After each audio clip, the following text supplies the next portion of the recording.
What's going on, guys? Welcome back to Clash of Cosmos, episode 36. I'm Dylan, alongside Mila and Mr. NGF Andrew. We made it, boys. Season 2. Yeah, episode 36 for real this time, right? Yeah, episode 36 for real this time. No, no leaving for trophies. Mila left for a trophy, so it's okay. Sorry, guys. Had to do it. It's all good. We haven't been able to get a consistent pod flow at all through the first full season, so I'm not expecting it to be any different in this season. But we are no. We're gonna be good this season, and there's gonna be extra. We're gonna be great, and you guys should subscribe. It's gonna be such high quality. We're just gonna get better and better. It's funny because we're gonna want to talk about this team.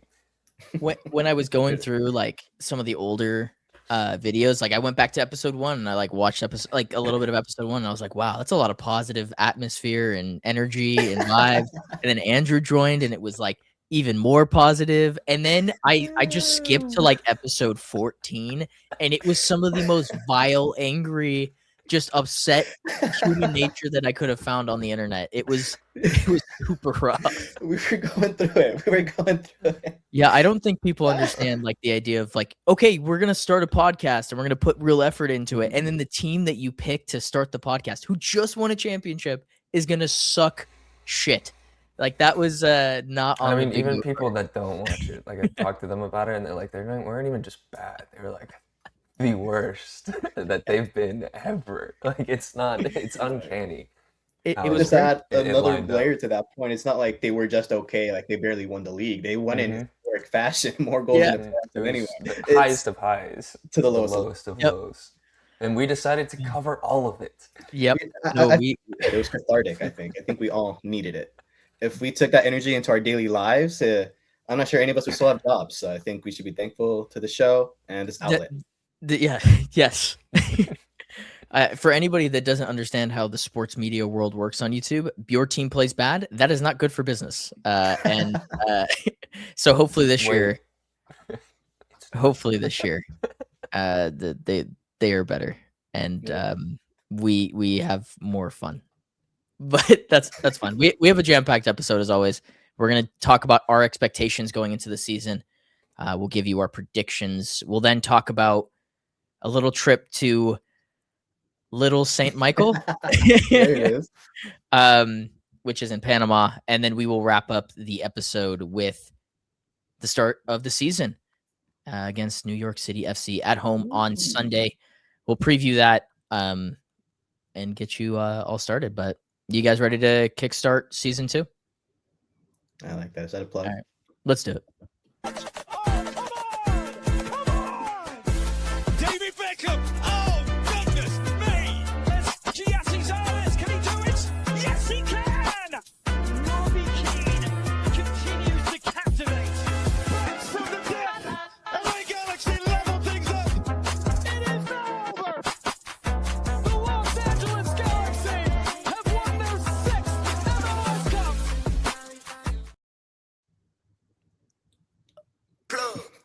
What a debut for the new intro.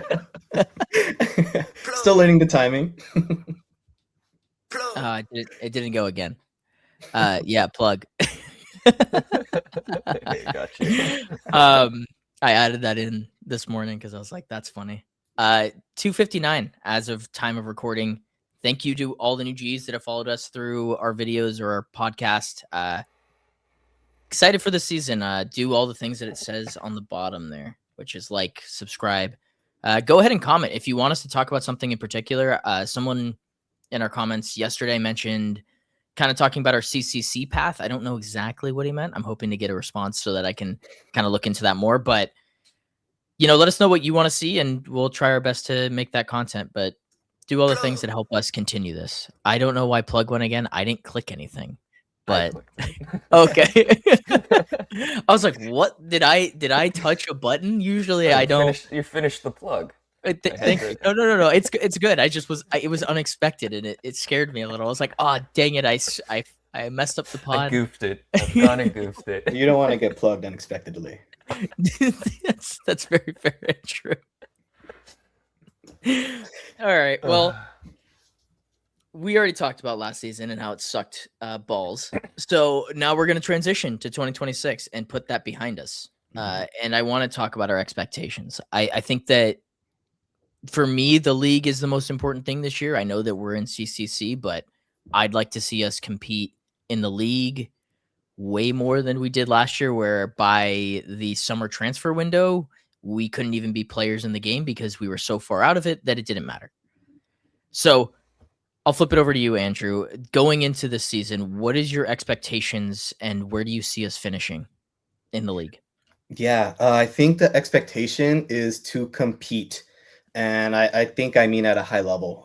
This Galaxy side is one that we talk about this massive fall off that we had last year, but in the middle of winning the cup in historic fashion and falling to the bottom of the league, there was a lot of massive players who left, and there was a lot of young players who came in and probably had too big of shoes to fill.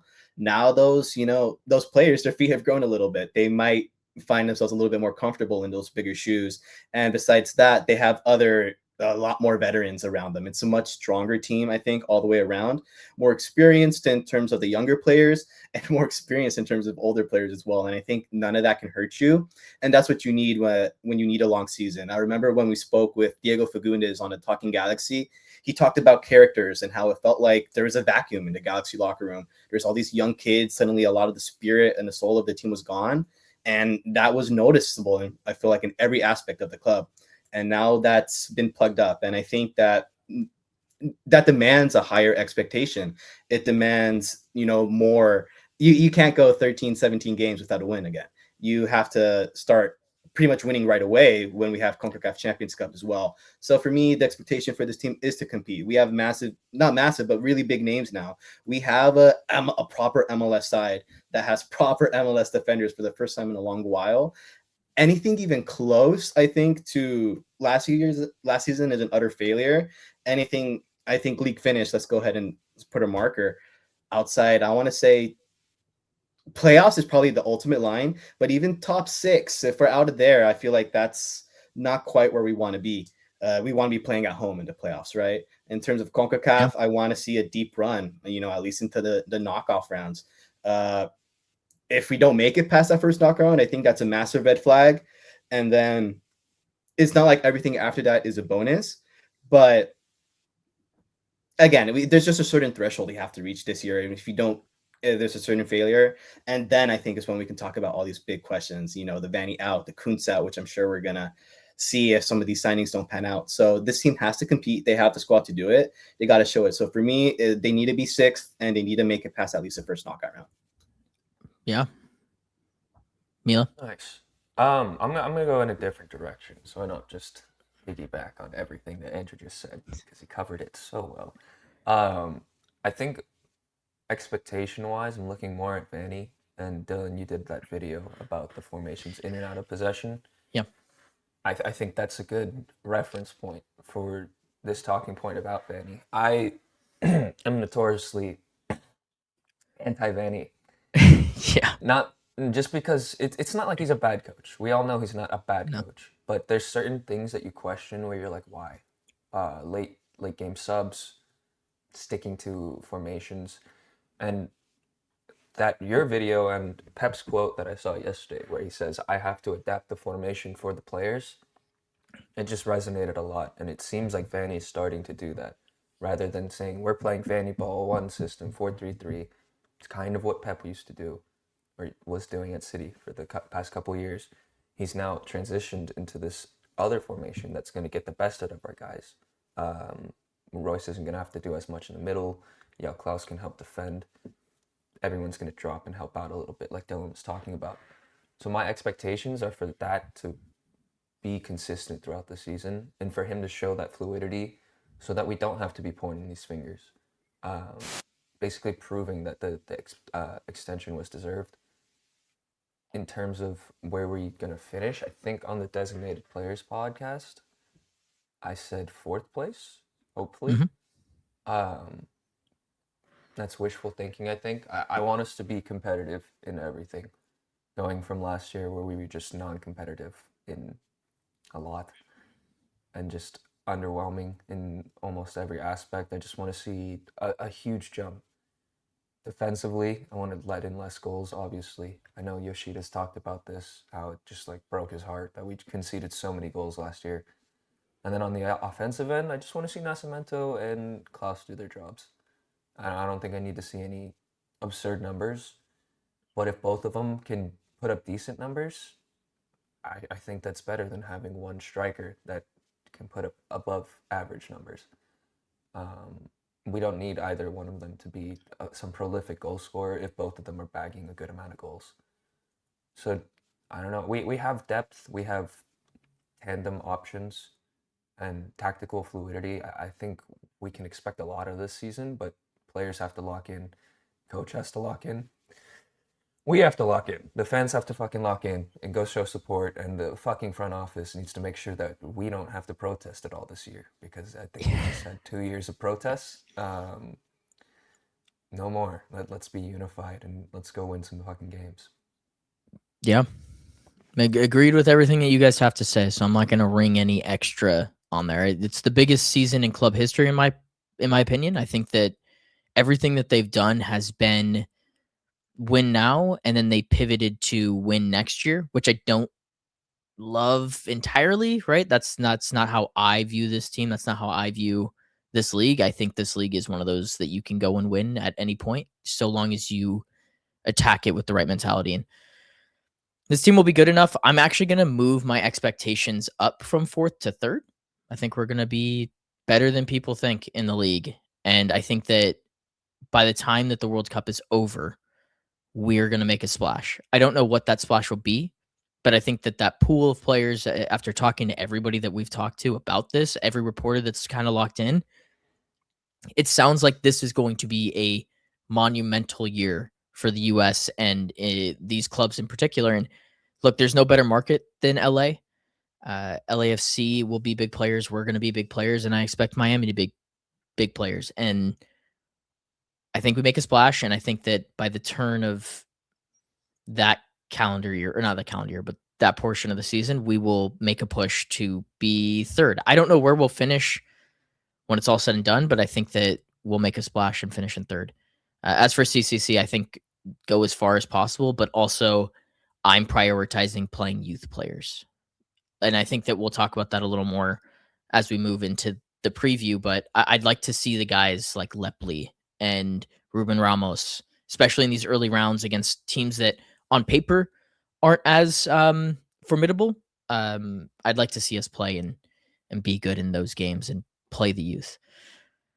But now we can transition it into our predictions on players, because it's always fun to be like, I was right about player X or player Y. And that's where we'll start. We're going to do this football style. So we'll do a team offensive player of the year, team defensive player of the year, a team MVP, and then a most improved player. Let's just go in order. Like we'll go 1, 1, 1, 1 for each of them. I like and that. we'll say who our team offensive player is. And we'll start with you, Andrew, and we'll snake it. Mhm. So you can start this one, and then I'll go back and we'll go in that circle. Yeah, I think offensive player of the year is such an interesting question. I feel like the other ones maybe came a little bit easier to me, but this one I've been thinking about all weekend, basically. I think there's really 3 obvious candidates, maybe 4, but it's going to be between Joseph Painter, Gabriel Peck, and probably one most likely Klaus, but Nascimento has a chance to have a shout there if he, has a good 6 months and something changes there. But it's between those 3 really. And for me, just from what we've seen in preseason, they all, I think, have a good shout. I'm a big fan of all of them. I think the only thing that weakens maybe Klaus's case is just the accommodation tax, a new club tax. Is going to take maybe a little bit to fully know the system and know exactly where to be. That's so important for a striker, right? But he's experienced. I think he can get that relatively quickly, and I think he will score a good amount of goals.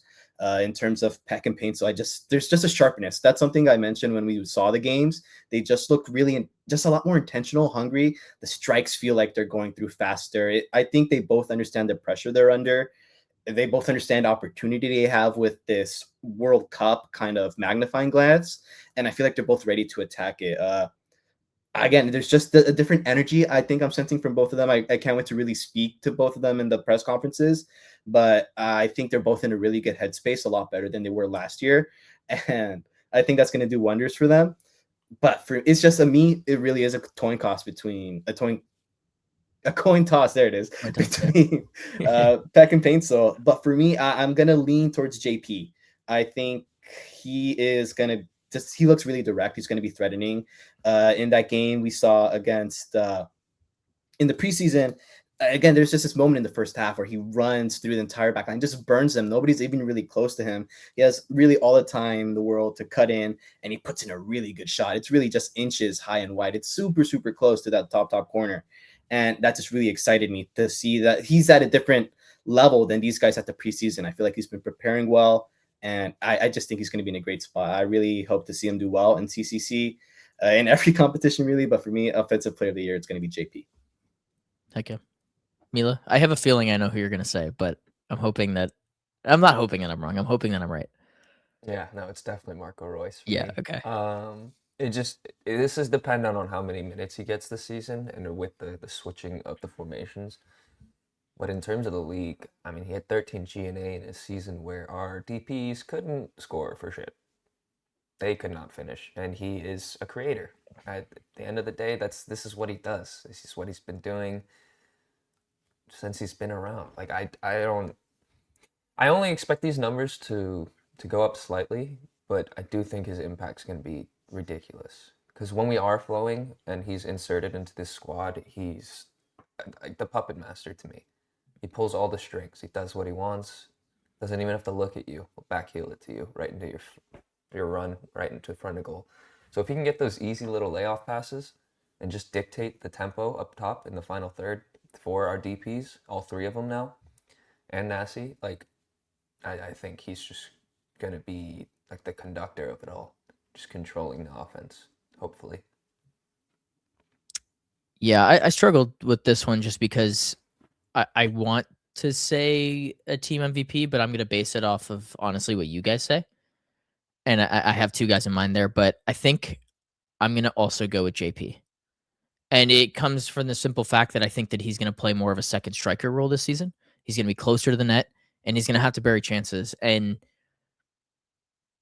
last year, we saw the best version of him towards the end.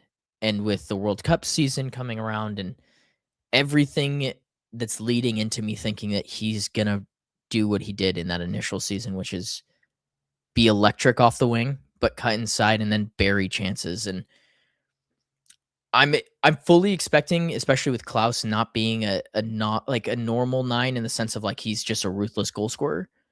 Between him and Nasi, they're better in link up, and I think that makes Paintsel just that much more important. I'm looking at 15 goals as my benchmark. I think for the Galaxy to be good to great, he's got to hit 15. So he's going to be my offensive player of the year. As for defensive player of the year, I've seen a ridiculous amount of hate towards Mickey Yamane, and I cannot understand it for the life of me.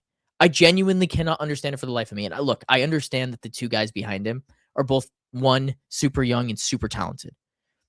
100%. I get it. Don't get me wrong. I'm as big of a Cuevas and Miller fan as the next person, but Mickey Yamane is a talent above them. Right now, in footballing perspective, he's a better player. And I talked about it in my video, but he's the only fullback that we have that can invert into the midfield. He's the only one. And if we're going to play Hack, Garces, and Glesnes, that means that Mickey Yamane is going to have to do that job. Because if you go into the structure of Hack into the midfield and he stays into the midfield, we're going to run into the same problems that we had all of last season. Which is like that 2-1-8 that we played. That's my exaggeration on what it felt like, where we got beat in transition every 2 seconds. But Mickey Yamane, in terms of talent level, I said it in my video, him and Marco Reus connecting in the midfield are the two most important players. So he's my defensive player of the year, not actually because of his defense, but because of his offense. And I think that he can be that guy. Can I piggyback on that? Because I'm just gonna be like, he's my MVP. He's your MVP. Put that out there. Yeah, he's definitely, for all the reasons you just listed, he's going to contribute offensively and he'll contribute defensively. The shape, in terms of just that hate, or just the criticism he got, I think it's because he's too good for Is that what his? we were last year. He was too Yeah, good. We asked him to play the 10 from right back. Not yeah, play that's the true. 10, like go sit in the 10, but get your ass from right back to the 10, To the 10. and then get your ass back Yeah. and create for everyone who's not going Yeah. to finish. Like, come on, what are we talking about here? This kid, like, he's Yeah. running the show at right back. Yeah. Ricky Puig goes down. We have a Marco Royce hole injury, and we ask our right back to fill that gap. It's insane to me. So for anyone to talk shit on him or to talk down on him is absurd to me, because Vanny trusts him to be this like sole creator in that system last year. Obviously, we were shit as a team, but for him to have that expectation from the coach and his surrounding players on his shoulders, I think speaks a lot to like what they expect out of him and what he can do. Yeah. And He also the finished with the haircut. second most. He finished with the second most assists on the team last season. Exactly. Like, and he missed a And bunch of games. he missed a bunch of games because Yeah. everyone was And he's a right thinking that back. Cuevas should be in the team. Like I get the Cuevas hype. He's very good. He's Mhm. also linked to a new team every 2 months. Yeah, There's a reason for that. I don't think he's staying very long. We have a guy right now who's very fucking good and solid, and we just need that. He's also just grown a lot. Like we met him 2 years ago, and he was quiet as hell. yeah, And then we see him in all these videos now in training, and it looks like he's Yeah. just confident, Mhm. which is awesome. Like I think he's so good. yeah. Agreed. But for defensive Sweet. player, Yeah. I was gonna say, because you just went to MVP. So who's? I know. who's your Sorry, I defensive had player to. I then? didn't want to. No. That's fair. Defensive player is probably going to be Glesnes. He's just going to be that rock in the back. Mhm. I don't know if there's much to say about it. I think he's just going to be solid head, fit, not too old, not too young. So he's going to be intelligent, know where to be, but not too rash in his decisions. And hopefully he can help with the Garces. I don't know. I just think he's a chicken without a head, a very fast chicken without a head. So someone next to him needs to be just like reliable and solid. And I think Yoshida was that for a time, but it's slowed down a lot. So this should be the leveler for the defense. I'm hoping. Alrighty, Andrew, your defensive player of the year. Yeah, it's gonna be a copy paste. I think for me, there was really only Glesnes. I do love Yamane, and I think I agree with everything you guys said. He's basically Trent Alexander-Arnold if instead of young and fast, he was, smart. And it's just it's a very smart way of playing. It's a fantastic way of playing. It looks great. It works. It's effective even at right back. If we had 11 Mickey Amanes, it'd be a great team. But we're talking defensive player of the year. I want to focus on the defensive contributions, and I think it is going to be Glesnes. The way I broke it up in my mind is like we have the most consistent player. It's going to be Glesnes. I feel like he's going to get probably some of the higher minutes across the team. He's going to, again, just experience. He's going to be there. He's going to be a leader. And that's super impactful. That's super important. At the same breath, the other way I looked at it, which is kind of maybe a little bit of a foil to Mila's, Hellas chicken take, which I definitely agree with. There is a lot of growing that Garces needs to do. But I just feel, when you're building a team on, this is a dumb example. You're building a team on FIFA, whatever it is, your 2Ks, you have these like fast players, your managers, they got like 90 something pace, but they're cheats at everything else. They're in your team because of that 97 pace. That just, it brings a different element to the game that it's a game changer. And that in itself, I think has a lot of value. Is it enough value to make up those headless chicken moments? I think so. I think it does average out because speed, unless he's hurt, Emiro Garces is never not going to be fast. He's the fastest player in the league. You're right about that. By a wide margin.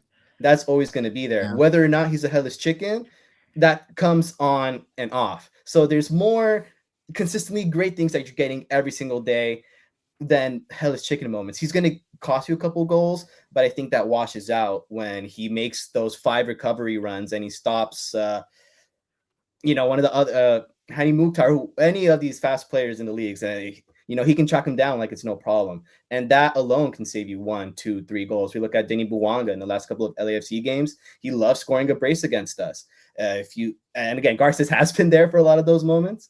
I'll say that. But again, that's a massive tool that is going to save you goals basically every single game. If it costs you a goal or two every other game, I understand it. But again, there's just two different ways: high value, and then like something else kind of balancing that versus consistently really, really good. But again, at the end of the year, I said it at the beginning, that's what you want. That's what you need to win a title. Garces is a fantastic tool that you need to have as well, I think. But it's got to be anchored by Glesnes. And it's a kind of a yin-yang situation. Yeah. They're both going to complement each other really, really well. So, but again, that depends mostly on Glesnes being that foundation. So I see a Glesnes crash out. No, it'll happen. Like that breaks the connection also. Like that cannot happen. If you're a center back pairing and your senior center back is fucking literally losing his head at fast guy to his left, like it's done. That breaks the connection if that guy doesn't trust him. So that's where I get concerned with Garces, is that like Yoshida didn't trust him, and that was clear. Like we were watching it with our own eyes. On the pitch, you could see that Yoshida doesn't trust this guy, or didn't at the time. I don't think added pressure. But they didn't trust each other. But they also the system didn't allow them to trust each other because I broke it down. We put a 2-1-8. Like it was either Yoshida wasn't fast enough or Garces thought that he could get there, right? Which we actually saw in the preseason game, which he needs to eliminate from his game, is he's always one step forward and never one step back. And for a player of his speed, he doesn't need to cheat. Like, just be one step back and just contain, because when he steps forward, that's where the recklessness comes in, because that's yellow cards, and that's when teams can play through us. And that's a learning thing. He's got to learn that. And to your point, Mila, I think there's a couple of points of contention for me with this team and the way that we're going to play, where that's one of them. If Garces cannot figure out how to level up his IQ, it's just defensive awareness, then he will not start. Yeah, he will not play. He'll end up getting sold, and Hack will move into the center back role, because that's the whole point of bringing him in. Maya's still there too. Like to me, I know it's a crazy thing to do, but Yoshida and Glesnes, if we control possession, that's a fine back line. I would never be mad to see that. I would never be mad at that. It just depends on how we're playing. I know you don't. But if we are controlling the ball in a game, then I don't mind it. If we're going to play a back and forth basketball game, then of course Garces makes sense. But then again, these high tempo games, that's when the IQ is important, and he doesn't have it yet. So I think that brings up in high what am I even trying to say? Like high frequency games, he's just it scares me. I don't trust him, and I'm hoping that'll change throughout the course of this season. But that's basically my main fear at the defense. If we were more transitional, I'd have no problem with that, because we'd sit a little deeper with Glesnes and Yoshida. My issue is because we hold the ball so much, we just are prone to mistake, and that's just the level of this league, right? So if we get burned with the ball, that's just transition opportunities. And Glesnes is not the fastest athlete in the world. Yoshida is definitely not the fastest athlete. I think. No, you're right. But that's my only concern. But cover the ground and cover the spaces, then it doesn't matter. That's the thing. That's the issue. I have PTSD. Center backs all over world football. I have PTSD. Not all of them are fast. Yeah. That's totally fair. This is more of a Vanny your thing. PTSD. I know. I'm contesting that for this one, and I know I'm Mr. Anti-Vanny. That center back partnership, like, you have to know when to go and when to sit, and you have to know that's unspoken between the two of them. And if Garces cannot develop that with any of our other center backs, then we have an issue. Because that was the issue for me last year, is that, like you were saying, Yoshida was too slow, Garces wouldn't know when to step. That's a communication and they issue. got lost. And they get lost, and then that creates more issues between the two of them, and then they just can't play together because it's done. The relationship is soiled. So I'm really looking at that center back pairing, but Glesnes, they brought him in for a reason. He should carry the water. He should carry the boats, right? Like that's really what he's brought in to do. There's a chance that he's a captain at some point this season, right? Like, very similar to Maya in that sense, where he comes in at this age where you're like, he is your guy. He is your rock, and everyone else around him becomes better just by him being there. He's like a force multiplier. I think that's a perfect segue into the MVP for you, Andrew. Who's your team MVP? This was another really fun question. It's just a lot. I think if JP has the year that we want him to have, like in that 15-20 range, he gets it. And I think, again, you mentioned it earlier, but there's that World Cup push. He has to really be delivering and taking those chances if he wants to appear in the World Cup for Ghana. He's, one of the substitutes that gets called on the bench, but he's really fighting to be that first name. So if he can prove that he's electric, that he's one of the fastest in the world, that he can finish, that's the exigency on him, right? To be the Galaxy's MVP so that he can go ahead and be Ghana's first name out in the World Cup. So with that motivation, I think he feels like he has to. And the hope is that makes him do it, actually. So if that turns out, which I think it will, there's just a lot there that suggests it could, we really hope so. He would be my MVP. So I'm going to say, I think JP, my MVP, because of that. Your O and your MVP? If he's scoring those goals, he's gonna. That's massive, right? At the end of the day, we talk about blessings, the impact he's gonna have. He's probably gonna put a couple in the back of the net from like a set piece or something. But those goals, again, that's just what win you games. It's what gets you that point or 2 or 3. So, I think JP. Someone else, there's gonna be a lot of massive, I think, players. Again, to me, I think what this team is built on this year is everybody doing their job. There's not like a breakout Ricky Puig, Gabriel Peck, your Paintels, who are probably going to be the closest thing to that, your DPs. But it's just a bunch of good MLS talent. If they all perform, you're going to have a deep run. So it's about hoping for that. Once some pieces start falling, you think of your Garces, if he doesn't necessarily learn that, if there's just these little holes, if those arise, then the situation does get complicated. And that opens the door for someone like perhaps Edwin Cerrillo, a Marco Royce to kind of pick up that slack and take that team MVP role. But I'm just not even going to consider that. In my head, the Galaxy, all these players are going to perform because they can. They've shown it. And that's going to help Paintel. Paintel is going to have this motivation to score a bunch of goals. He's going to score a bunch of goals. He's going to win the World Cup with Ghana. We're going to win the league, and he'll be my MVP. Win the World Cup with Ghana? Oh, yeah. You can clip that. Not on U.S. soil, bro. No, we can't. I can't allow that. I can't allow that. Yeah. Do you want to talk about Paintel? No, he's my team MVP. So let me give my spiel because I did shit on him a lot last year, but it wasn't. It was out of a place of love and concern because his finishing was abysmal. Yeah, and from the games that we saw at CVI, it looked clinical. It looked hungry. Yeah, boy. And fierce. So just shout out to him for he clearly has been in the lab and mentally working to get that back to normal. It was never that he was shit at that. That's not why we were upset. It was because it just kind of fell off a cliff. Mm-hmm. But from everything that I've seen, it looks like that's back. And from CVI, it kind of looks like Paintel has the finishing issues now. But yeah, if we can get both of them going, and especially Peck, if he can start finishing, then he can definitely sneak in for MVP. Or for me, I know I said Yamane, but I think if he can get back to what he was, Atletico Madrid, Lynx, like that's what we need. And on top of that, like him and Paint just need to pass the ball to each other. Yeah. And the easy chances, we'd have 15 more goals last year if we just did that. So it's little things. Once they fix the hard things, it's still little things, and I think we'll be so well off. Yeah.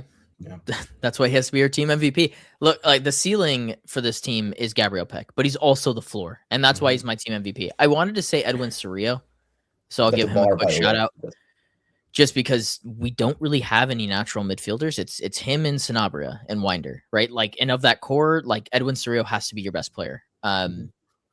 But Peck, he's your ceiling raiser and he's your floor raiser. Like, he had 19 goals and 15 assists in his first season.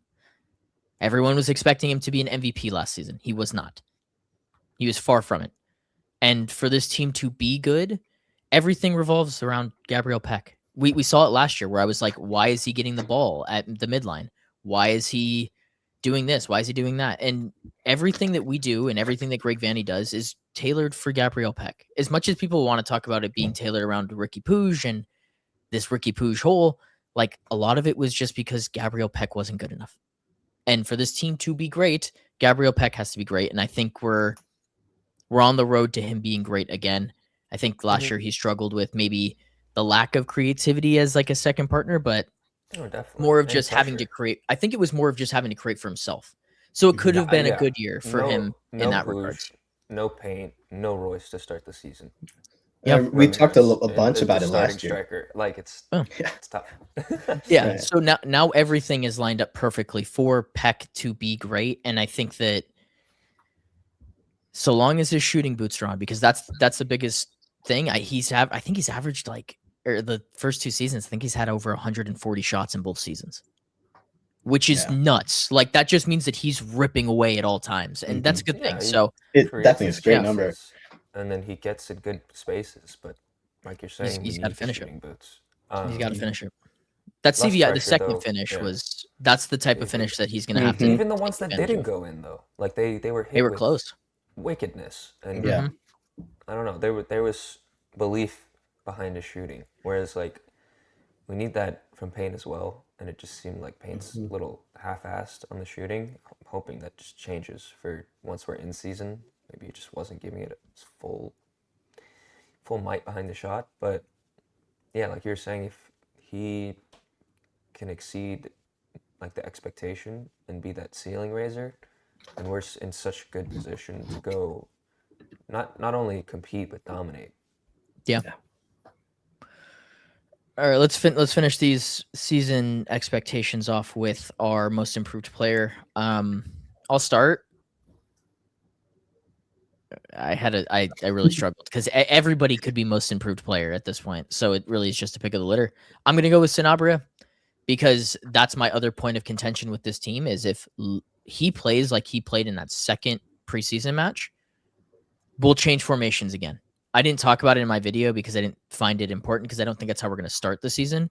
But if he can become the 8 that I expect that he can, that makes us a possession-based team. And it slots everyone else maybe a little more appropriately. And you look at next season going in with Cerrillo, Sanabria, and Ricky Puig. It's an important role as a U22 player to be serviceable. And even if that is just CCC minutes to start the year or him playing as like a 30-minute guy to come in for like a Hack or Cerrillo mid-games, he's going to play an important role. And I think that the expectation was so high on him coming in because he had to fill Mark Delgado's shoes that obviously he underachieved. And from a fan perspective, and I like to see younger players do well. I don't know why there's this stigma against us wanting to see younger players do bad. But yeah, he's my most improved player because I think that he changes the ceiling of the team if he can be productive. I like that. I think I'm gonna go ahead and jump in just because. Are you guys both picking Sanabria too? I'm picking Sanabria. Yeah, for basically the same reasons that you did. If we don't want, Andrew, do you have anything different from what Dylan said? Just a little bit. The big thing being that the reason he's probably going to be the best candidate for most improved is just because he has the lowest floor from last year. He has the most space to grow. Other options, it's tough, but you think of Ruben Ramos Jr. maybe, who, the younger kids, he's had maybe the quieter year, but he had maybe you could also say the least opportunity and probably unlucky not to get a couple goals and assists in the games he did play. So there's probably another decent candidate, but you still expect Sanabria to have the bigger role in the team. For me, I expect Cerrillo and Sanabria to step into the roles that Delgado and Brugman kind of played in that 2024 season. Cerrillo has had 2 seasons now under his belt, really as the main guy in the midfield, and it feels like he's really grown into it. We've talked about how he's grown leadership-wise, so we think he's ready. The question is Sanabria ready to take that step and really contribute in the way that maybe Cerrillo did in the 2024 season, where he didn't play every game. He was more often than not an off-the-bench guy, but when he did play, you appreciated his performance. And it just seems like we're starting to get that. A couple of goals in CVI, just good minutes, solid contributions all the way around. That's what we were looking for last year. We didn't really get a chance to see it, but now we're starting to. And I think that indicates that he is kind of ready to step into that 24 Cerrillo role, which is perfect as Cerrillo has kind of matured and is probably ready to step into that Delgado Ruben role. Yeah. Definitely. You got I anything think else? no, it's just kind of summarizing what Andrew was saying a little more. It's just like he had so much expectations coming in. I know people thought he was going to be this like Ricky replacement. That Or one we highlight actually reel we didn't was- know. Like We I've had no heard idea people what he say, was. I know, Yeah. but like before he even got here, it was touted that is he Ricky's replacement? Is he Delgado's replacement? Like we that's lost right. so many midfielders, and like we didn't know who he was replacing. So when you get here and you just ask him to basically do everything Yeah, for a guy that's coming from was it Europe? Uruguay. Yep. He was like 19, 20. And he played for Nacional. kid. Yeah, he's young. Yeah. Like All he's got a good frame on him, and he played with heart, and then he breaks his collarbone in like his second game. So it's like it was a tough season for a young kid who had a lot of expectations for no reason. For what? I have no clue. But to see him get goals in CVI and just kind of find his space in the team has been nice, and I hope he could just be a solid depth piece that improves throughout the season, and then just slowly makes his way into the squad. He does not need to be a starter at this point, but he can do the work to or lay the groundwork to be the starter next season. Absolutely.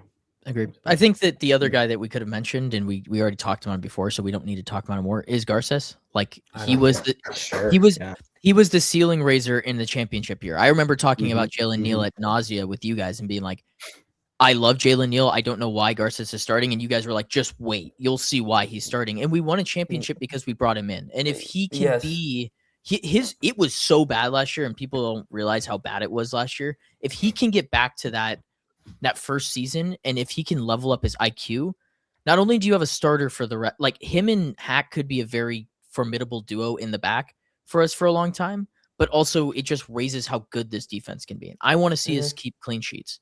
I don't expect it though. That's why it wasn't my most improved, because I don't expect him to take that leap So intellectually. hard. Yeah. Yeah, that's the thing. It's just the way he sees the game.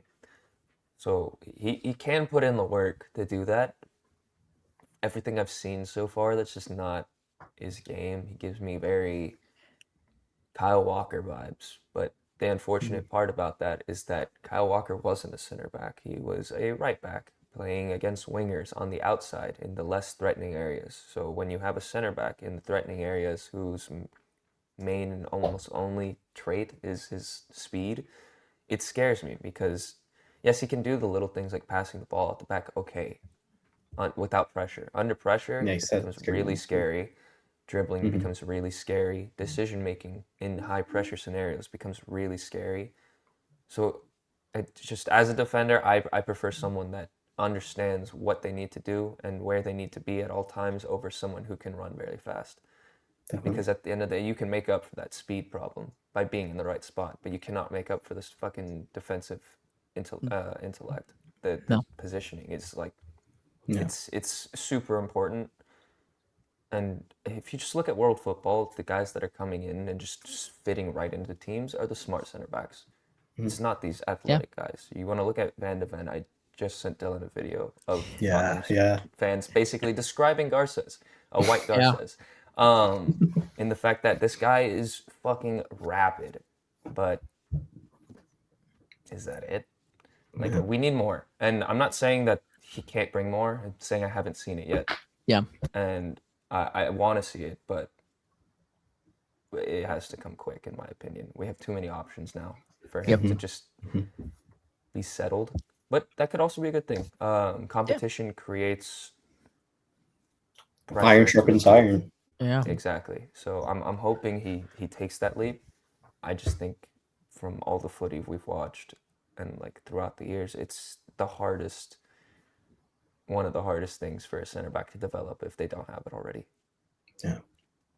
That's a good point. Agreed. I think Dari is going to hop on at some point here, so we'll get his season expectations whenever we do. But I think we should go on a little road trip. You guys want to go on a road trip? Can't wait. He's going to join right now, I think, if you want to send him the link. Oh, okay. Before we- Then before we actually, do I'm the gonna road pause trip it thing. before we even road trip it, and then when we come back, there will be a Darius, and then there was 4. The 4th co-host has returned. The opposite of it, and then there were none. Yes. Just adding Uh, people. Thank you to our presidents for allowing us to record in the morning instead of at night when we normally do. So that's why Darius is making a later appearance, because I thought it was at night. He's a night that owl. makes it makes a lot more sense. It makes a lot more sense. Well, I mean, I didn't even see Mila text like AM or PM. Oh, I shouldn't have assumed PM. And I literally did. I looked back at the text. I was like, how did I miss this? And I'm like, oh wow, this is like worse. How did I miss this? Hey, it's all good because I just said, yep, okay, 8:30, and then put my phone down. it's all good because now you get to speed run your expectations for the season without anyone interrupting you. Let's go. So we'll start with your league finish for the team. League finish 4th. Okay, 4th in Concacaf. the conference, I think. So you want us to have a home game? Yes, I do. I think we will. I don't think we're going to be lights out, but I think we're going to be good. Concacaf. CCC. Mhm. I don't know, honestly. CCC is like the hardest to predict, I feel like, because I it's didn't such, even give up there's prediction. I so just many said factors. competitive. Yeah, I'm gonna go with competitive. I think I think we can finish like within the semis or quarters, probably. I think if we don't do that, then it's a bit of a disappointment, at least there. Agreed. And then your team offensive player of the year.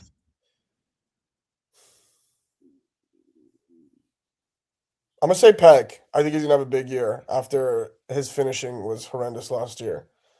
I think people are gonna kind of forget about what he did the year before, and he'll have a little bit more room because I think last year he was heavily double teamed as well due to his actions in the year before.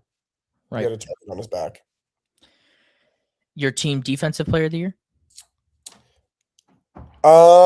I'd like to see some good from Hawk. I haven't seen him play for us much. Obviously, since it's only been preseason games, they're a little bit harder to watch, but I think he's going to be a big addition. I think we really needed that defensive reinforcement. And I mean, he's been great for Philly, so I assume he'll be great for us. And then your team MVP. That's a hard one, honestly. I feel like we're going to have to see someone step up in the absence of Ricky, and with Royce probably not being like a mainstay in every starting lineup. It's going to be a tough say. I feel like Cerrillo might step up and become a real rock for the team. He's in an important pivotal position in the midfield too. So I think this is the year he really steps up and changes his game. I see a lot in him, and I think he has a big future. So hopefully this is the year he makes that kind of shift to. Yeah, up and he was a guy I talked about. I picked Peck, but he was the other guy. So I'm happy you picked him. That makes me feel better. Nice. And then the last one is your most improved player. Most improved. I don't know, honestly. We were all pretty shit last season, so I think The there's reference, we there's a- all said Sanabria. okay. That's good. Yeah. I mean, I barely even. I kind of forgot about Sanabria. I was hoping we'd sell him a little bit, but yeah, sure. I'll throw him in too. Honestly, that's a cop out, the same as you guys. But I think if I don't pick Sanabria, I'll pick just everyone on the team. Your most improved player is the entire squad. I like that. I like that. That's what it needed to be. Yeah. All right. Well, you joined at the perfect time because now we're gonna road trip Yes, let's go. south. So let's do it.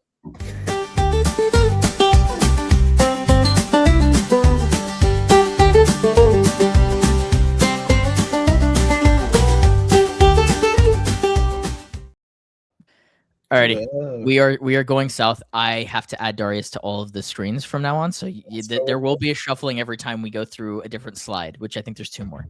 But we are gonna travel south to Andrew.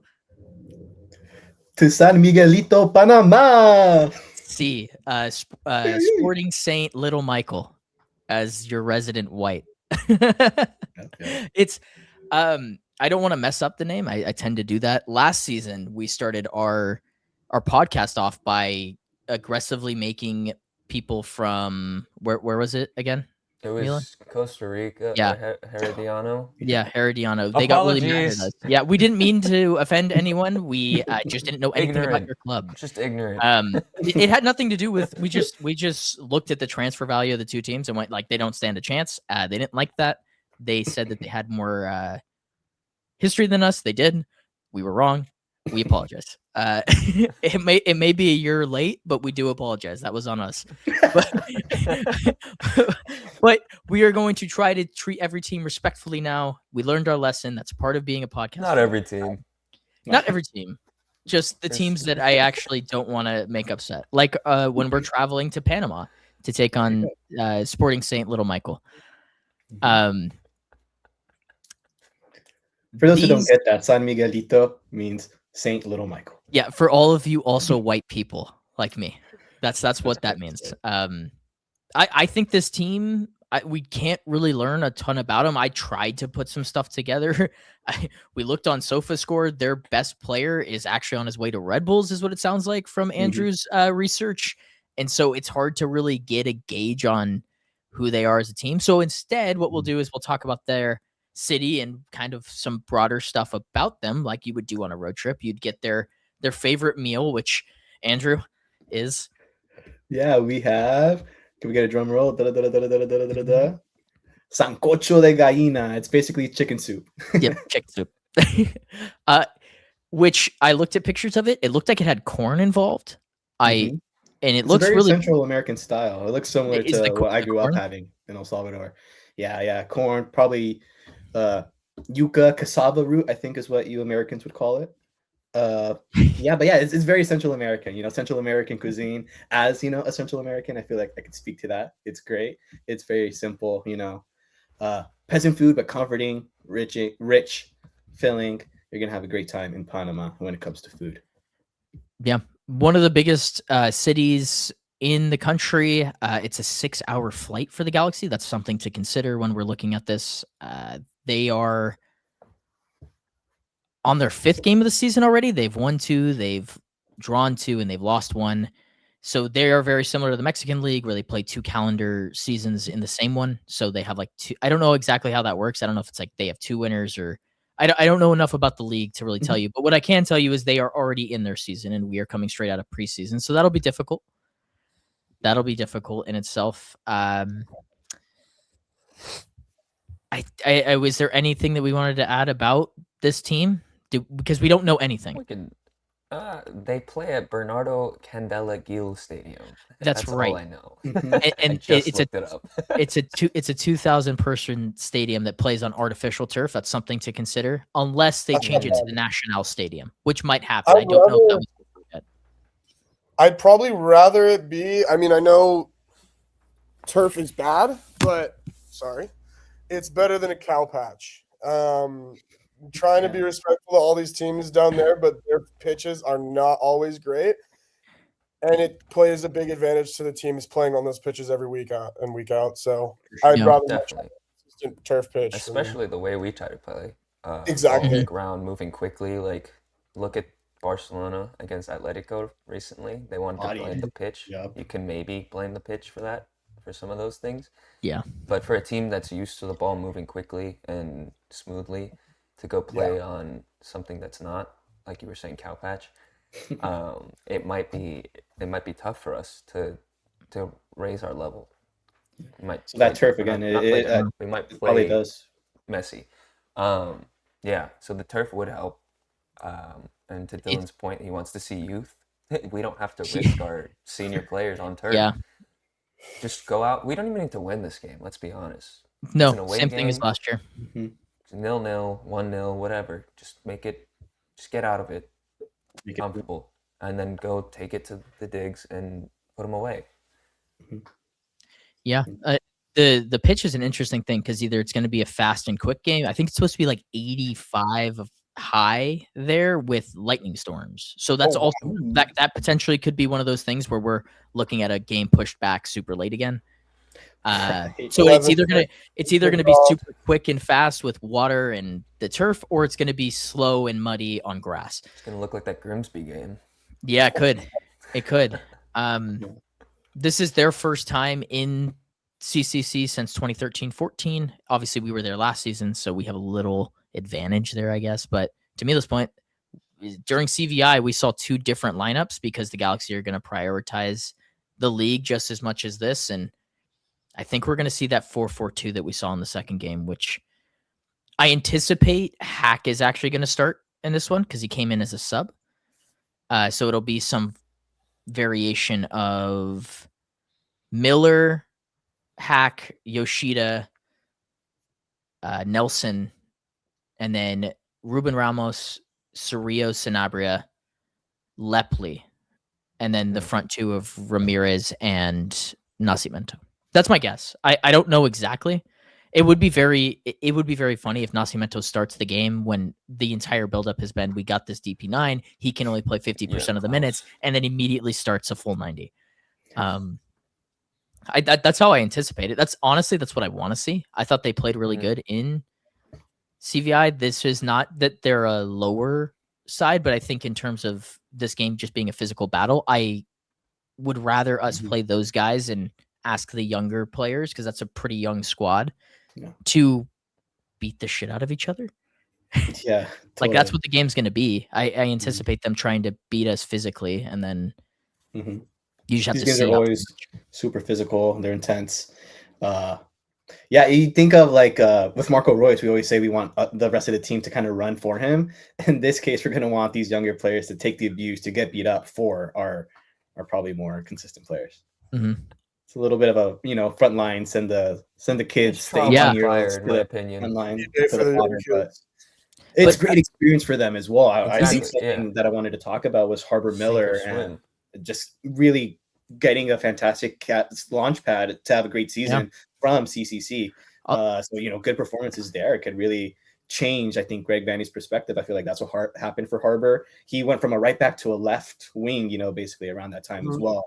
So there's a lot of discovery, I feel like, opportunity for these young kids, and just learning how to play in these hostile environments. That's, I think, something that's going to help us. We played in CCC last year. Players, again, like Harbor Miller, that was their first experience abroad in that type of scenario. Now they're prepared for it. They love it. I think it's just great. It sounds harsh to like send these kids out there to sacrifice themselves a little bit, but it's good for them and they're going to love it. That's what they want to be. They want to be out there. Yeah, that's the beauty of this is, honestly, we do have the edge in that sense. Like, everybody that I named, I think played CCC minutes last year, barring Hack. Like, Yoshida played, Miller played, Nelson definitely played, and then everyone played. Everyone that I mentioned there, outside of Nascimento, played CCC minutes. This is not some like U.S. Open Cup minutes either, though. These are high level minutes, like these. Meaningful. Yeah, meaningful minutes for these players. It's not just like, oh, here, damn. It's you've like go compete, go earn your spot, and help us win the silver, or try to win the silverware. Yeah. Which would be, if we wanted it, probably like everyone would be ecstatic. It's one of the best things you can win, if not the best in the continent. Yeah. So yeah, I think to trust them to do CCC games like that is really good indication of our judgment of our depth, I think. Totally. We're comfortable with playing two squads, whereas last year didn't even have half a squad, it looks like. So to make that huge jump from in one off season is insane. Yeah, that's a kudos to the FO, right? Like, we've been giving them a lot of stick the past couple of years, but we're a totally different squad in one transfer window. Yeah. I find this leg to be the more important of the two. So I think there's the potential that like a Gabriel Peck plays in this and plays at the weekend as well. But the importance of getting this one going and potentially having a lead going back to the digs is important, just because we play 4 games in 11 days to start the year. It's brutal. So if you can go into this game and you can see out a 1-0 or a 2-0 or just honestly come away with the win, then we can continue to play the same squad. But if we lose this game, it goes back to the same thing that we did last year with Herediano, where you have to play a stronger side and maybe you're forfeiting that game against Charlotte on the 28th. But I think that's about as much as we can get out of this game in terms of a preview. Like I said, going on SofaScore, the guy that is transferring to Red Bull on their page started. and he did not play. So I don't. Yeah. If you're confused by what I'm saying, you just have to go look at the recent games to understand it. But let's do predickies for this game, and then we'll transition into the New York game. Dari, you want to go first? You'll give a result, Yeah. like the score, and then a man of the match. I'll go. I think away is going to be tough. I'll say probably 1-1. Man of the match, I'm going to go Paintsel. I think him playing in these kind of environments, he's played in African qualifiers before, African Cup of Nations too. So, I mean, he was used to tougher conditions, and he's a very experienced player just in general. I think he's going to do great. It's kind of a game made for him. Andrew? Yeah, I like that read. I would probably think something like a 2-2, maybe a 2-1 either side, but I do think I give Galaxy the edge. But I think it's going to be, like we talked about, it's going to be a physical game. It's going to be a scrappy game. I'm not sure it's going to be so pretty, but it's going to be open. I feel like, and it's going to be a great learning opportunity for this Galaxy defense. They're going to be exposed to things that normally they wouldn't. I don't think things they haven't seen in the preseason, things they haven't seen, against other MLS competition. So I feel like that's going to be good, but that opens up space for mistakes, for things to happen, for kind of unexpected moments. Mm-hmm. But I just as likely, I think, as we are to concede, I think we're just as likely to score. I do see that being a 2-2. I like Darius read. If we do get Pintel in there, even if it's just 30 minutes, I think he can have a big impact. But regardless, I think we have a team to generate some attack, some threat. And like I mentioned, it's going to be open. It's going to be things for both sides. It's about who can either, perform better in squeaky bum time and make those clearances, or who can be more clinical and go ahead and put it away. So I think it'll be a 2-2. It'll be, I'm hoping, a fun game. But let's see, Stormy in Panama. I love it. It should be a good one. And who is your man of the match? Man of the match, I didn't mention, but just thinking it live, I think it might be. For me, it's one of Glesnes or Cerrillo. Glesnes or Cerrillo. Like I talked about, I see there being a lot of openness, flexibility, just chaos in this match, and that really demands a lot of your leaders in terms of like organizing everybody, kind of trying to corral everything. And in terms of the center back, that's obvious why it's important, why we need Glesnes to go ahead and do that. But for Cerrillo, I feel like from the preseason games we saw, then it was because we were playing with a lot of different options. I don't think we really fielded our strongest midfield at one point, but it just feels like the midfield was a whole for the Galaxy in a couple of different situations in the midfield. And again, in a chaotic game, that's even more likely to happen. And that can make or break your game. It's going to demand a lot more of your defense, of your goalkeeper, if you can't get something down, and that puts a big exigency on Cerrillo. So I think for man of the match, I might give it to him if he can. I think maybe that foundation. I think Justin Hack will be a big part of that as well. There's things we liked and didn't like about his game in preseason. I thought he was good in pressure, but again, I didn't feel like he was supported. I feel like he might be a little bit more supported this round. Again, we're going to be probably sitting legs for the weekend, so there's just so much that is unsure. But I'm going to stick with Cerrillo in that midfield. If we can get a solid midfield and maybe, again, control a game that's going to be scrappy, that San Miguelito isn't going to want us to control, that really tilts the tide in our favor. It makes us run less in general. That would be big. So I think I'm going to have Cerrillo as my MVP in a 2-2. Cool. Mila? 1-0. Definitely focused on the clean sheet in this game. That's really all I want, is to leave their stadium having not conceded a goal. For me, just based off what we've been talking about in the dual lineups, I think to achieve that, Hack has to have a good game. I think he'll be the enforcer if it is him and Yoshida type of thing. If it does end up being Glesnes, then that's a different story. But if we're predicting Yoshida Hack, then I think Hack is going to be very big, especially in this kind of messy game. Yoshida can do the sweeping up behind him, but let Hack be that guy that gets stuck in, that goes and stops before we get into those danger zones. Yeah, I like all those predictions. I'm actually going to say that we win 3-1. I fully anticipate this being a scrappy game, But with the anticipated lineup that I think is going to play, I'm going to pick Sanabria because I think that a player coming from Uruguay understands this level of match and the level of physicality that's going to be needed. He was our second leading goal scorer in preseason, and I think that we're going to control possession because that's what we always do. That's Fanny Ball. But the high press that we put on St. Louis in the second half of the preseason game is ringing really, really loud in my brain. And I think that a team like this, who probably doesn't want the ball, if you can press them high and up the pitch and then maintain pressure throughout a full 90, which we're going to be the fresher of the two teams, I suppose. I think that we can win this game pretty handily, and I'm going to go 3-1, and then Sanabria, my man of the match. Nice. Yeah. So let's travel back to the digs. Bye, Panama. Bye, little Michael. Bye, little Michael. Goodbye, Darius. Hello. Oh, hello, Darius. Yeah. The season starts. I can't believe that we made it through the whole offseason. This was the longest offseason of any sport that I feel like I've had. Like even me and Dari as United fans, like that didn't feel that long. Like this has been painful. Usually isn't that long. It's so painful. Literally, MLS is a longer offseason. Holy crap. But,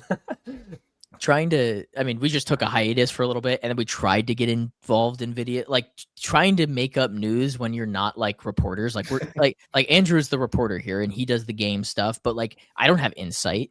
Like I can't break news. You know what I mean? So we can. Yeah, I've been heavy on the repost. Oh, that's a good point. It might not mean anything, but we can. Breaking it. Yeah, you want to break something right now then? Let's break something Jonathan right now. David to the Galaxy. 2030. But yeah, we're back. We're officially back. Sunday, New York City FC. Let's start with them. They are depleted. They were supposed to get a striker, I believe, and then it got pulled out from underneath them very late. Mm-hmm. We've talked about them as their city group team, so they play the city style. That's how that footballing group works. Mila knows a little more about that since he is the City fan here. What do you anticipate seeing from them because of that City style?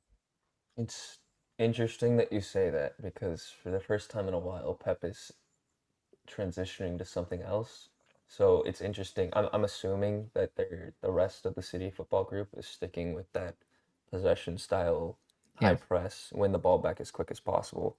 And that the Premier League is just changed because of a certain team that I don't mention on a Galaxy podcast. But yeah, they should just be trying to move the ball quick.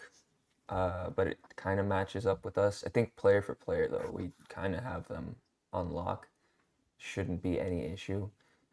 I don't know. I'm not really familiar with their team anymore. I used to be, but now I'm not. Talis Magno's kind of the only name that I know of. And he wasn't even on the team for the end of last season. He was on loan for Corinthians. So I don't even know if he's going to play. But for what we can do to prevent all that is just not be sloppy with the possession. They're going to try to win the ball back quick.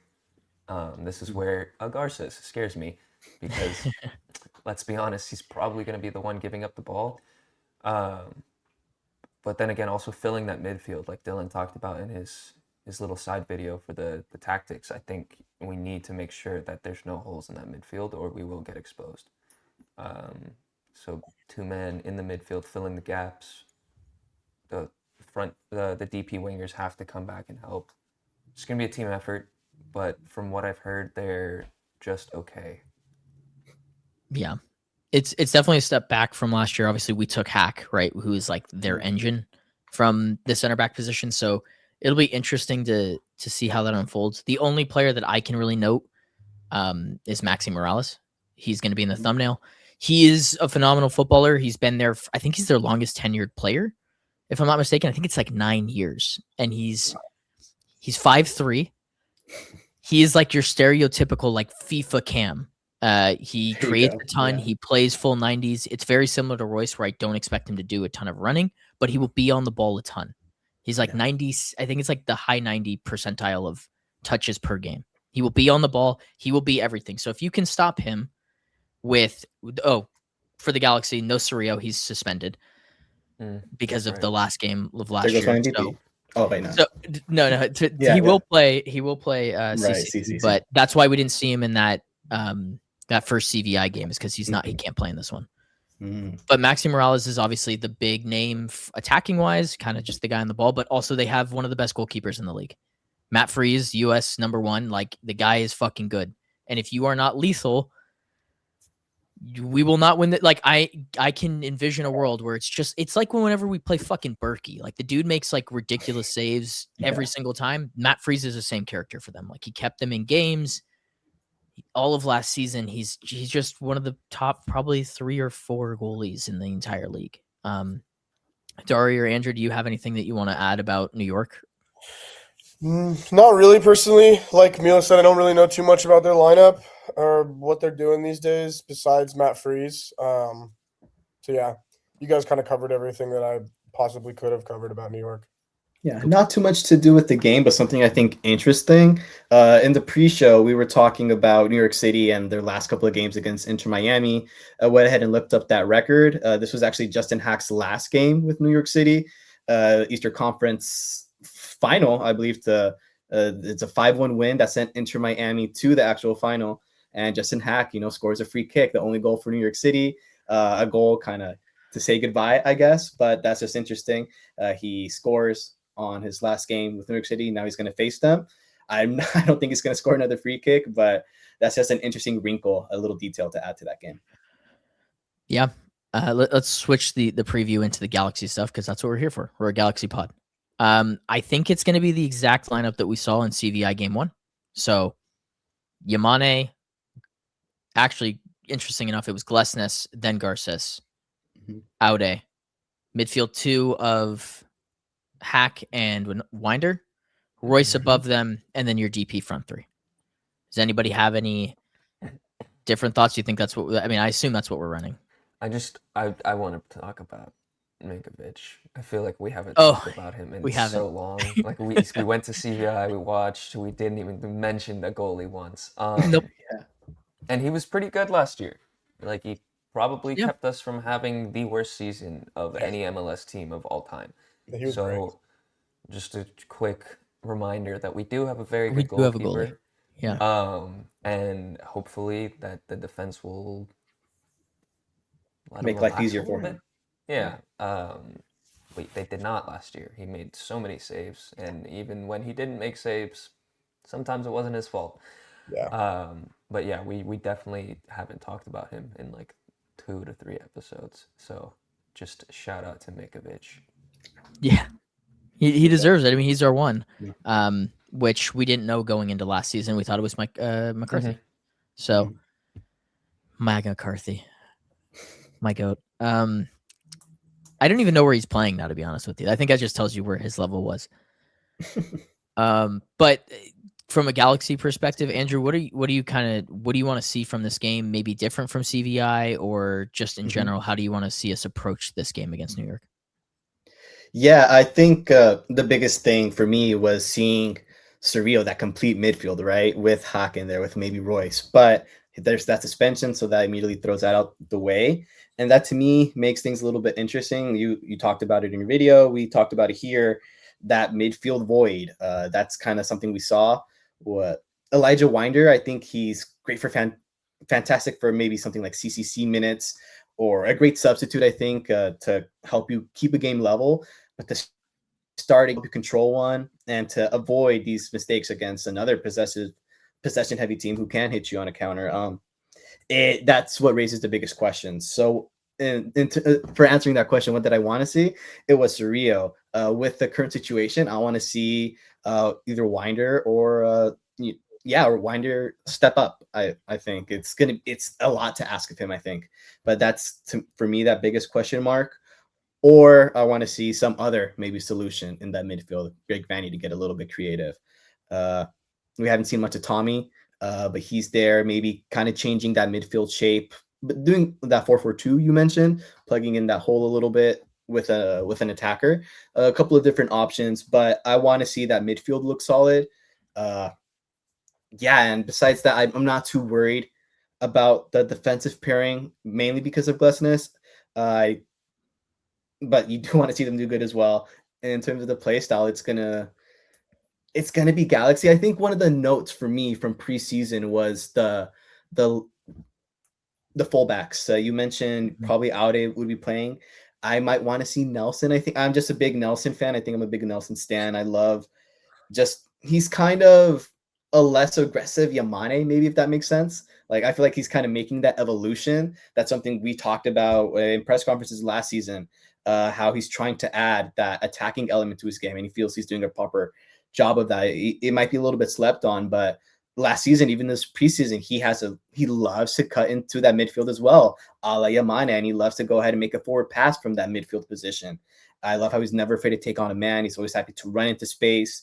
He does do those attacking things when they come up, and I feel like at the same time, kind of similar to Yamane versus maybe Cuevas, where you think of that attacking defensive balance. Nelson is kind of that same balance on the other side, and I think that will help us, especially if we're not too confident about that midfield. Two right backs, left backs who can kind of support that midfield would be good. It would help you achieve that 4-4-2 shape, or that 4 midfield, without sacrificing your 3 attackers, any of your DPs up there. So I think the in terms of solutions for Greg Vanney, the wide defensive areas might be a place, and that's where something I think Nelson, I'd want to see that as well. I want to see these two fullbacks doing that same job, kind of like just bouncing off each other. When one goes up, one comes down, all of this tucking into the midfield. I want to see that from the fullbacks. I think that'll help us a lot in this game. Agreed. Dari, what are you looking for the Galaxy in this one? I'm looking for some pressing. I'm looking for an aggressive start. I think with our start last year, we're going to have a big emphasis on these early games being huge for us. So I'm hoping to see some aggression and some drive from these players to kind of right their wrongs of the start of last season. I'm not so sure how we're going to set up. I mean, you seem pretty confident on our setup. I haven't watched too much in preseason, so I feel like I don't have too much to say besides what I really want them to do, which is just kind of put things right from last season. And I think they're going to. I think they know what they did wrong and are a bit embarrassed. We had our tails up for like half of the season last year, so. Yeah. Mila? Again, I think I'm just solidity. It was so chaotic last season that I want consistency, a solid defense, shape in the midfield, and consistent finishing from our forwards. And I think it's basic stuff, but it is also a lot to ask based on where we were last year. But like I said, I think our tactics are similar in the way we want to play, not necessarily the formation or the setup, but we should be able to take care of business because I think on paper the team is just better. So if we're going to play the same style of football as them or similar styles of football, we should just be able to do everything they're doing better. Yeah. Win the ball up high, prevent them, suffocate them from getting the ball out of their half. The pressing of a Royce and Klaus make it hard for their center backs to even get the ball out, and then Paintsel and Peck can do either the heavy press on the outlet, or you just plug up the middle and make it hard to beat the wing backs. But I just don't want it to be easy for us or for them. I think we do need a little bit of dog in us this season, and I just want to see that fight every game. So hopefully we can go do that and then walk out of here another clean sheet. Yeah. That's a good point on the depth and us being fresh every game. I think that now you've got enough players in positions where there's a fight at all times, and there should be, because if you drop a level, that you should be able to have your spot taken, and that's important. We didn't have that enough last year, where we were running out the same guys because we didn't have a choice. For me, I guess tactically, I want to see us press high, but I also want to see us drop deep. I know that's a little contradicting, but I think that New York has always played as possession-based team. We talked about it with the City group. I think you let them have possession because I don't think that their forward players can hurt you. They don't have a striker. So let them have possession. And what's the easiest way to beat a good goalkeeper? One-on-one opportunities in transition. We have two of the best like 5 transition players in the league. The fact that we don't play more transitional makes me want to rip out my hair. So in this game where you've got all this pressure on you, right? We have to do well. We have to play well at home. We lost last year at home after winning it, and the season spiraled. I think that if you let New York just have the ball, I don't think they can hurt you as much as people want to think they can. And then you hit them on the counter, and then that's when you can go ahead and play possession football. Because if you're playing with a lead against a team that wants the ball and doesn't have the attacking talent, you should be able to see out a clean sheet. But if you hit them in transition early in this match, like Mila was saying, you can get a clean sheet pretty easily. I think that's what I'd like to see. If we can start the season after being one of the worst defenses I had ever watched with a clean sheet at home, that's a good sign. That's a good sign, and it's a step in the right direction. So that's what I want to see. I don't have anything more on the game because I'm just so fucking excited to be back. And the digs, I don't know if you guys are going to be there. I won't be there. Sorry to anybody that wanted to potentially see us or me. I won't be there, but I don't know about these guys. You can definitely potentially see them if they're going to be there. Dari and I will be there. Okay. I don't know. Andrew, are you going to be there? Yep. So then you can find the 3. I will. I will be there with Andrew. For sure. Dari might show up like 45 minutes late, but hey, whatever happens, right? Tomorrow. I thought it was an AM game. 7:30 p.m. I thought it was AM. Yeah, I've been at the stadium for 12 hours. Because I'm a United fan, I'm gonna bring it up. Like Diego Dalot today posted that United played. Was playing Everton because it's Monday, but they play next Monday. So,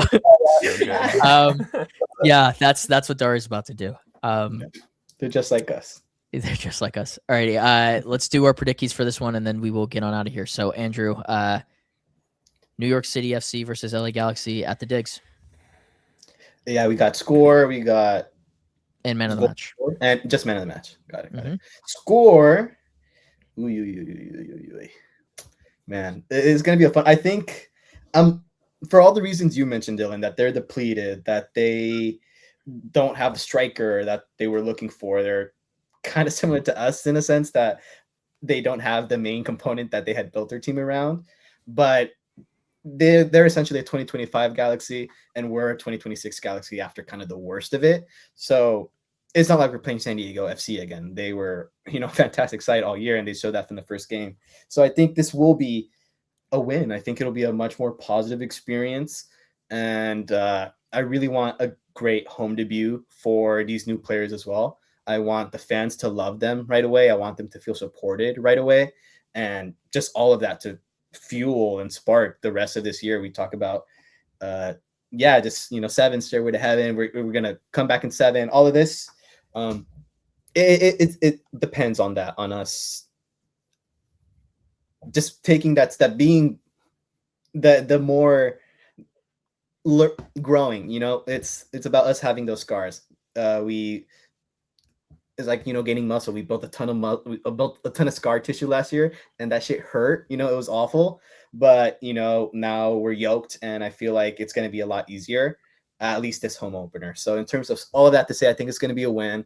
In terms of goals, that's always fun. I want to say a 1-0 Galaxy. I'm typically not one to think of a Galaxy clean sheet, a simple game at home. But I think that's what it might be. Like Dylan mentioned, I think we will be able to neutralize New York City FC. I think we will have some clinicality. We will have some goal scoring. But when we want like a 2-3-0 game, I'm not sure we're quite there yet. I think we will. It's just we're going to be creating more chances as this group finds out who they are. We're still learning that. So there will be goals. Maybe not a goal fest, but yeah, I'd love to see a clean sheet as well. And I think this is, again, the opportunity is just there for us to capitalize and really make this the comeback season that we all want it to be. So I think a 1-0. My MVP, I want it to be Hack, I think. I want him to play, and I want him to look good, kind of settle that midfield and let the guys up top do their thing. And again, just have a great debut in front of the fans. Especially against his old team. I think it's going to be a massive game for him for all of these reasons. The spotlight's going to be on him a little bit, and I think he's going to shine. I think he's going to rise to the occasion. I'm pretty high on him. I liked what we saw in preseason, so he's my MVP in a 1-0 against New York City FC. Like it. On the Mila, you want to opposite go next? side of that, yeah. I think we'll still get a clean sheet, but I am looking for a response. I guess Andrew kind of wants it in the sense that they just take care of business. But for a home opener, a bit on this season that we just had, like I want them to go out there and take this one by the throat and win 3-4-0. Make it a convincing clean sheet, not just, oh, we got by, they missed some shots, but like we blocked all their shots. We got in front of every cross, won every header. Like I want a dominant performance, and I know that kind of contradicts a lot of what I've been saying all pod, like just consistency and stability, but we can have that and also be dominant. Yeah. I would like to see that as a thank you for sticking with us to the fans. Welcome to the new season to the fans, and a sorry for last year, because fucking we deserve that. The fact that people decided to still go to those games when fighting for nothing. Some of the players aren't even trying. Yeah. Seats It are was a still church. expensive. Yeah, Food's seats were still expensive. expensive. Parking is raised. Like Yeah. they need to repay the debts that they've incurred from us from last year, because we continue to support and do our job.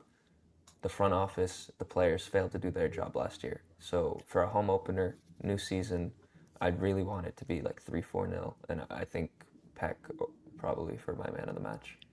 All right, pick one of the 3 or 4. Just so I can write it. Yeah, pick one of them. Right. Yeah. I'll go 3. 3-0. Okay. I wrote down 3-0, so I'm happy that you said that so that I don't have to go back and make it a 4. Dari.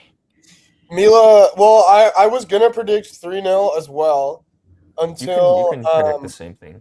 I don't want to predict the same thing, and also I don't think we're gonna keep a clean sheet.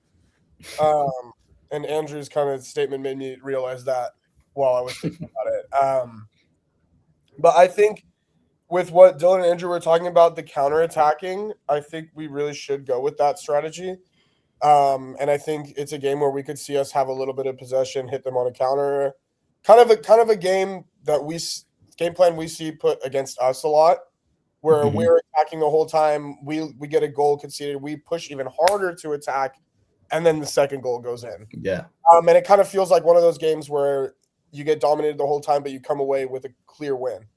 So I think that strategy of letting them have possession is a great call by Dylan. Hopefully Vanny is smart enough to do that. I mean, we're sitting here on the couch. He's the manager, so Yeah. whatever he calls is probably more informed than us. Yeah. But I like that idea a lot, and I think we could really hurt them. And I don't think they're going to expect that either. So I think they'll be a bit confused off the bat too, and maybe leave themselves exposed on a counter. So yeah, I'll go 3-1.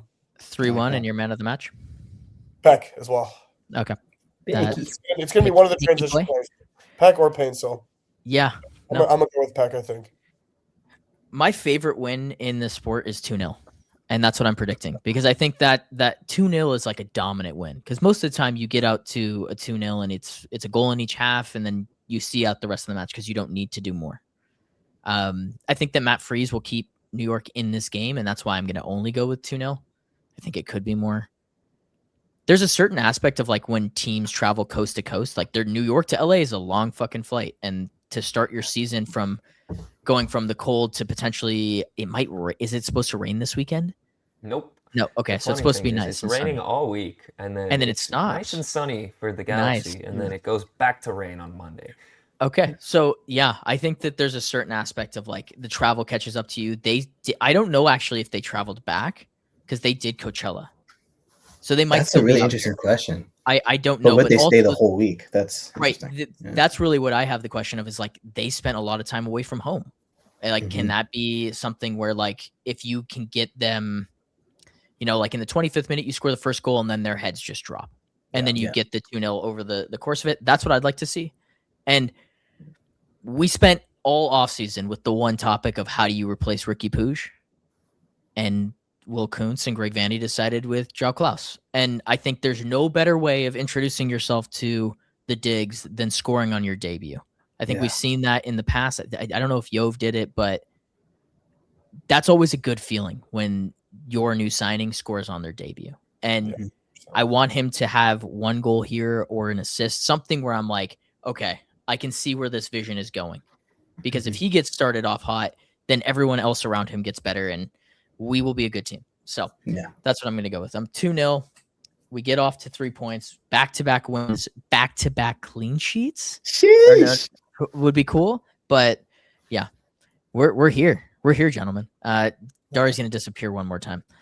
And then we're gonna bring him back in here.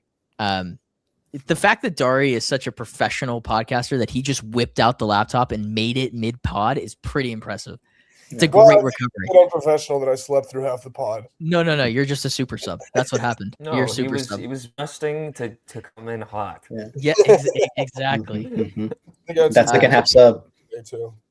You always need that burst of energy Exactly. to get you through a match. This was a 2-0 match for us. A good 2-0 at home match for the Clash of Cosmos pod. So I guess we'll get out of here. And Dari, I told you're going to continue to practice your plugging of your DJing stuff. So we'll start with you, and then Oh, we'll wait, go let's to hear it. Andrew. Let's hear it. So let's hear what. You can find me on SoundCloud at HeelBite316. I post full mixes there. House and techno, pretty proper kind of classic stuff. So nothing John Summit style. If you like that, you won't like me. Hey, that's all good. And eventually, when you have shows and stuff, too. Sorry, HeelBite316 everywhere. there you go. And you will eventually see show announcements and stuff like that for Dari and all of his stuff. He does good work. And I don't like that music, and I like Dari's. Not because I'm just his friend, but because I think it's genuinely good. So you should check it out. It's a good time. Andrew, your turn. Yeah, I want to see Dari play Sounds of the Galaxy before the match. That's my prediction for this year. We'll But bring that up to the tailgate. there you go. Yeah, bring the deck. But yeah, in terms of plugging, you guys, I'm probably tired of hearing this. NGF Andrew on Twitter. That's probably our favorite spot. We're also Nuestra Galaxia Futbolera on Instagram or Los Angeles Sports Nation. Full back into the season. We'll be back with the coverage. Stoked to be there on Sunday. We'll be bringing you, clips from the press conference, speaking to the players, hopefully talking to C.O.C. after scoring a debut goal. So follow along on all those places. Follow along here. This is really where the reporting comes out. You can read about it, but if you want to hear about it, this is really the best spot. So follow everything and go hit up HeelBite316 for the post-game after party. It's a good show. Heck yeah. Mila, do you want to plug anything? I was trying to think of something funny that I could plug. I actually don't have anything to plug. Go watch our other podcast. If you enjoy the MLS stuff, There you go. I am more knowledgeable on the European footy. So if you're interested at all in what Dylan and I are saying here and it intrigues you, I definitely recommend checking out Clash of Clubs because it's a little more insightful, less camaraderie. It's definitely a lot more yelling at each other. So if you want to see me, Dylan, and our other co-host Grant yell at each other a lot, or just make fun of Arsenal, come check us out. Yeah. Go follow those mustaches around. They say good stuff. We do decent work. If you like mustaches, hit the pod up. Yeah, like I said, Manscaped. Yeah, we need that. We need that so bad. November. Yeah, 259 as of today. It's been great getting to connect with G's and getting to do CVI was super cool and meet people that, I've never met before, and we've had great talks and great conversations with people online. I'm happy that we're doing it. I'm happy that it's season 2, and I'm happy that we will eventually get to do videos like the one that I just did talking about tactics, or you'll hear one of the 4 of us do a 5 things at some point on the games that we play here down the stretch, and it's the best time of the year. Or all of us. Yeah. It's the best time of the year. CVI. Yeah, it's the fucking best. This is the best. This league is one of the the best. Let's just be honest. Like, we all follow a European team. And as fun as that is, we all have our reasons for following them. Like, it's not the same as having a local club to support. Yeah. Where you can actively be part of the community day in, day out, every weekend, supporting the home team. The connection with it too. Yeah, it's a huge connection, and whether you're new or old, like it's just awesome to be able to be part of a local footy community.